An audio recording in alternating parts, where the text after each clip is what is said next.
The Mad Chemist by me. Now where do I put my glasses? The Mad Chemist wondered out loud.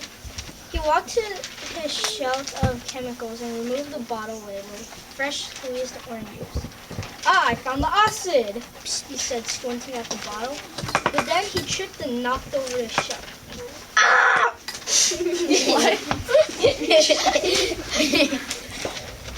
Said the scientist, screaming in pain. But unfortunately, a potion called non-stop pooping fell in his mouth and he drank it. He quickly grabbed the bottle and read, "This will take effect in 14 hours, read the scientist. If you didn't know, this man was still blind and had to go to work. 14 hours later, the scientist's name was Bob. Bob was a consul that made very important speeches. Bob, please stand up and make a statement, said the head member. I like to the scientist totally forgot about the potion while he was sleeping. Excuse me, Mr. Bob, did you just do a boom boom? I did not hear. The scientist was in the outrage. Mommy, you just did a boom boom. Said the 2-year-old. While he was running to the door, he kept farting like this.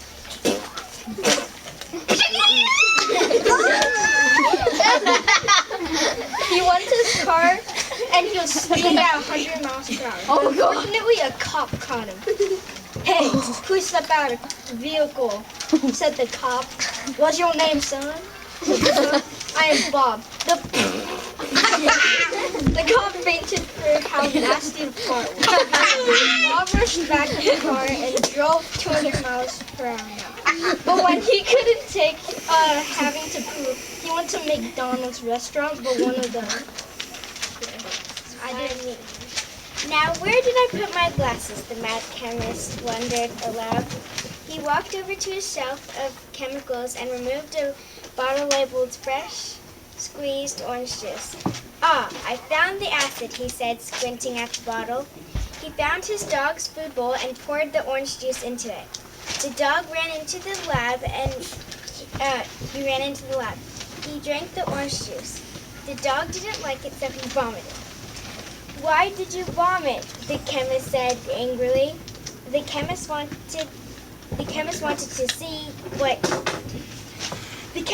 to see again, so he went to the pharmacy to buy new glasses. He got back and he noticed he gave the dog orange juice. Now he knew why the dog vomited. The dog was in the corner and his stomach was growling. The chemist gave the dog a salami-covered bacon bite. And all better, the chemist said calmly. Now, where did I put my glasses? The mad chemist wondered aloud.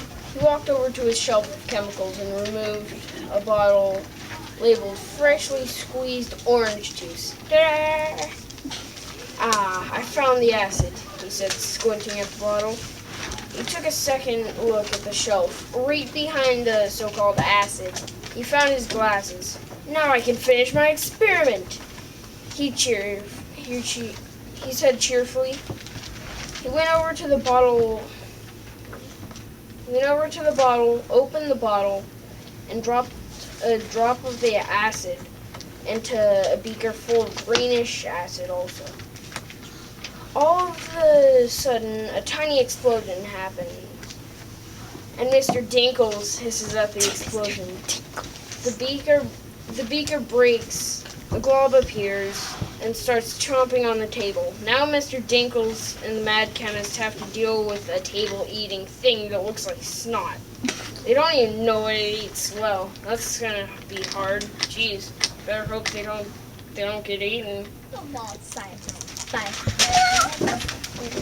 Okay, now where did I put my glasses? The mad chemist wondered aloud.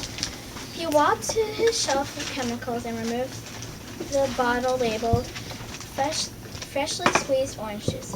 Ah, I found the acid, said the scientist, squinting at the bottle. He took the fresh squeezed orange juice.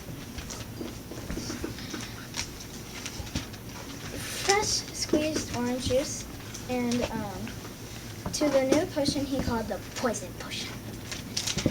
Ah, my finest creation, he said with an evil cackle. He found a gopher in the room that must have crawled in. He said, "Hello, my test subject, doggy." He said to the gopher. When he gave the gopher the potion, the gopher turned into a human boy. And he was wearing the chemist's glasses. When the chemist saw something black, he took it and tried to put it on. He could see. I could see! The chemist said with joy. Then he lived happily forever. The end. Okay, mad chemist. Now where did I put my glasses? The mad chemist wondered aloud. He walked over to the shelf of chemicals and removed the bottle of fresh squeezed orange juice. "Ah, I found the acid," he said, squinting at the bottle. Then he looked up and found a pair of shoes. He walked over to them and saw something fuzzy.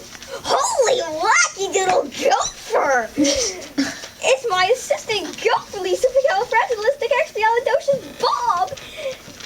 "Hello, my assistant," said the mad chemist. "Hello for gopher," said gopherly supercalifragilisticexpialidocious Bob. "I have found the acid," the mad chemist said with pride. "Really, fur? I have been for looking for it for a for long for time for a good for job for." "Thank you," said the mad chemist. "Now let's get to work." A few hours later, Bob, the mad chemist, and gopherly supercalifragilisticexpialidocious Bob had made an anamorphic flubber-ubic gopherly extracting potion that made you half Einstein and half gopher. On the count of three," said Bob. "Okay, for 1 for 2 for 3 for gopher." Bob drank the potion and became half gopher on the inside and half Einstein on the outside. But something was wrong. Something was coming out of the sky. A person? When he came up close to Bob, he said, "I am your father."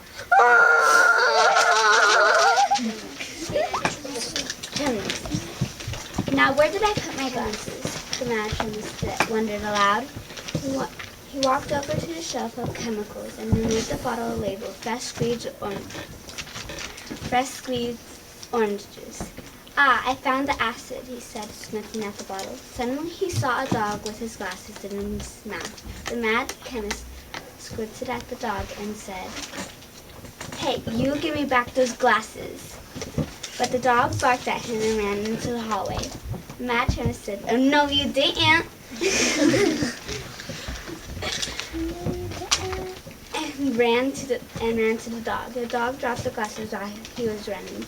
After the dog dropped the glasses, the mad chemist tackled the dog and said, "You give me back those glasses and I'm not finished." The mad chemist. Now where did I put my glasses? The mad chemist wondered aloud. He walked over to his shelf of chemicals and removed the bottle labeled fresh squeezed orange juice. "Ah, I found the acid," He said, squinting at the bottle. Holding the so-called acid, he walked over to his neighbor, holding the so-called acid, and thought, "This guy has been such a dummy to me. Maybe it's payback time." So he walked over to the guy's nice Bugatti and poured all the fresh squeezed orange juice out. He sat back and waited for it to dissolve. Some time ago, the neighbor, he hated it, his name was Josh, had also thought of a mean plan. "This chemist hates me as much as I do and does a lot of mean stuff to me. I think I'll return the favor." So Josh did some research and learned that the chemist left his key on the top of the door, and then on Tuesdays he runs and leaves his glasses at home. So Josh decided on Tuesday, during the chemist's run, he would steal his glasses. Soon, Tuesday came and Josh was ready. So, as soon as the chemist left, he went into the house. In the house, there were many weird stuff. But Josh had a mission, to find the glasses. He looked in the kitchen, looked in the living room, but no luck. Right as he was about to give up, he saw the glasses sitting on a circular table. The present. Josh Josh just looked out his window and saw the chemist sitting there. And then I didn't.